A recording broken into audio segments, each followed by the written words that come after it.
अस्सलाम वालेकुम मोहतरम नाजरीन, हमारे चैनल फैमिली जोक्स क्रिएटर में आप सबको खुश आमदीद। पाकिस्तानी औरतें सोशल मीडिया पर आई लव यू हबी और रियल लाइफ में मेरी तो किस्मत ही माड़ी सी जो इस नकम्मे नाल ब्याह हो गया। एक औरत मशहूर बाबे के पास गई। औरत: बाबा जी, जब भी मेरा शौहर घर आता है मुझे मारना पीटना शुरू कर देता है। बाबा जी, ये तावीज़ लो, तुम्हारा शौहर जो ही घर आए तुम ये तावीज़ अपने दांत के नीचे दबा लिया करो। 5 दिन बाद औरत वापस आई। बाबा जी, तावीज़ दांत के नीचे दबाने का इतना फ़ायदा हुआ कि अब वो मुझे कुछ भी नहीं कहता। बाबा जी, ये फ़ायदा तावीज़ से नहीं, तुम्हारी ज़ुबान बंद रखने से हुआ है। बच्चा, अपनी ज़ुबान को कंट्रोल में रखा करो, ज़िंदगी खूबसूरत बन जाएगी। पप्पू गली में क्रिकेट खेल रहा था।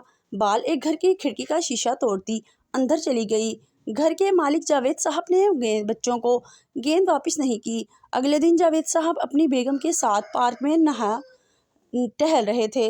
अचानक पप्पू सामने आकर बोला, अंकल, वो कल वाली आंटी ज़्यादा अच्छी थी। अब जावेद साहब 2 दिन से बगैर कुछ खाए पिए पप्पू को ढूंढ रहे हैं।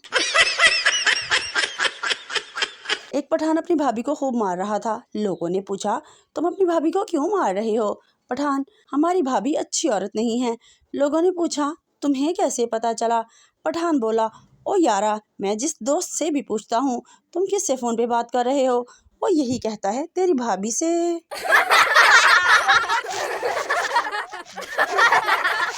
एक आदमी की एक टांग की हड्डी टूट गई। वो अस्पताल गया तो देखा वहाँ एक आदमी की दोनों टांगें टूटी हुई थी। वो इसको देखकर बोला कि आपकी 2 बीवियां हैं क्या? लव मैरिज करने वाले दुल्हा साहब ने किचन में काम करती हुई बीवी से बड़े प्यार से पूछा, आज खाने में क्या बनाया है? बीवी शर्माते हुए बोली, कुछ नहीं। खामद चौंक कर बोला, ये तो कल भी बनाया था। नई नवेली दुल्हन बोली, इसीलिए तो ज़्यादा बनाया है ताकि 2 दिन चल जाए। आज एक दोस्त ने बताया कि अब्बा जी ने हम चारों भाइयों को बुलाया और आगे लकड़ियों का गड्ढा रखा हुआ था। हम चारों भाइयों को बुलाया, इसको तोड़ो, क्योंकि मैं जिम करता था। मैं अकेले ही वो गड्ढा तोड़ दिया। अब्बा जी ने इस बात पर लितर उतार कर मेरी खूब मुरम्मत की कि बेगैरता सारी अखलाकी सबक दा बेड़ा गर्क कर देता ही।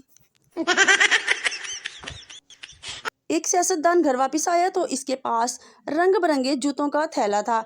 बेगम ने पूछा, ये कहाँ से लाए हो? सियासतदान: आज तेरे शौहर की फिर तकरीर थी। बीवी: कभी कोई तकरीर औरतों के मजमे में भी कर लिया करो।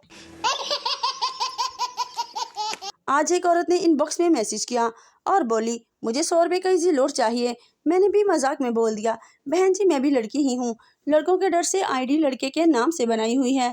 बस मेरा ये कहना था कि वो अपने जज्बात पर कंट्रोल न रख सका और बोला, मेरा नाम हाजी अब्दुल गफ्फूर है, कुछ ज़रूरत हो तो मुझे बताना। एक सरदार जी बड़ी परेशानी में बैठे थे। किसी ने पूछा, क्या हुआ सरदार जी? सरदार जी कहने लगे, यार, मेरे सारे दोस्त मरी जा रहे हैं लेकिन मैं नहीं जा सकता। उसने पूछा, क्यों सरदार जी? सरदार जी ने बताया, मरी वालों ने मुझ पर पाबंदी लगा दी है। मैं इनका किराए का घोड़ा दौड़ाकर लाहौर ले आया था।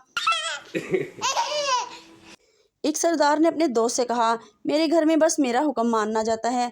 जब भी कहता हूँ गर्म पानी ले लो तो उसी वक्त ले आते हैं। दोस्तों ने पूछा, गर्म पानी क्यों मांगते हो? सरदार ने कहा, क्योंकि गर्म पानी से बर्तन और कपड़े आसानी से धुल जाते हैं। अम्मी रोटी बना दे। अम्मी सादा बना दूं? अम्मी नहीं, टच स्क्रीन बना दे। अम्मी फ्लाइंग चप्पल निकले तो मरासिया। रिश्ते के लिए सास की 5 डिमांड्स: लड़की खूबसूरत हो, लड़की खूबसूरत हो, लड़की पढ़ी लिखी हो, लड़की कम उम्र हो, लड़की मालदार घराने की हो। रिश्ते के लिए बहू की सिर्फ एक ही डिमांड, सास ही ना हो। देहाती मरीज: लेकिन डॉक्टर साहब, चश्मा लग जाने के बाद मैं पढ़ तो सकूंगा? डॉक्टर: जी जी बिल्कुल, आप चश्मा लगवाने के बाद बिल्कुल आराम से पढ़ सकेंगे। मरीज: चलो शुक्र है, वरना मैं अनपढ़ आदमी इस उम्र में कहाँ स्कूलों में दाखिला लेता फिरता। एक शराबी को पुलिस ने रात 3 बजे रोक लिया। पुलिस: इतनी रात को कहाँ जा रहे हो? शराबी: मैं शराब, सिगरेट नोशी और इंसान के जिस्म पर पड़ने वाले बुरे असरात पर लेक्चर सुनने जा रहा हूँ। पुलिस: वाकई ये तो बहुत अच्छी बात है। वैसे इस वक्त ये लेक्चर दे कौन रहा है? शराबी: میری بیوی جناب۔ ایک لڑکی کو نامعلوم نمبر سے فون آیا۔ لڑکا: ہیلو۔ لڑکی: کون ہو تم؟ لڑکا: میری بات تو سنو۔ لڑکی: مجھے کچھ نہیں سننا، میں شادی شدہ ہوں اور میرے پاس بہت اچھا شوہر ہے۔ لڑکا: اور وہ شوہر ہمارے پاس ہی ہے، میں سٹی تھانے سے بول رہا ہوں، اپنے شوہر کو آ کے لے جاؤ، لڑکیوں کو چھیڑتا پکڑا گیا ہے۔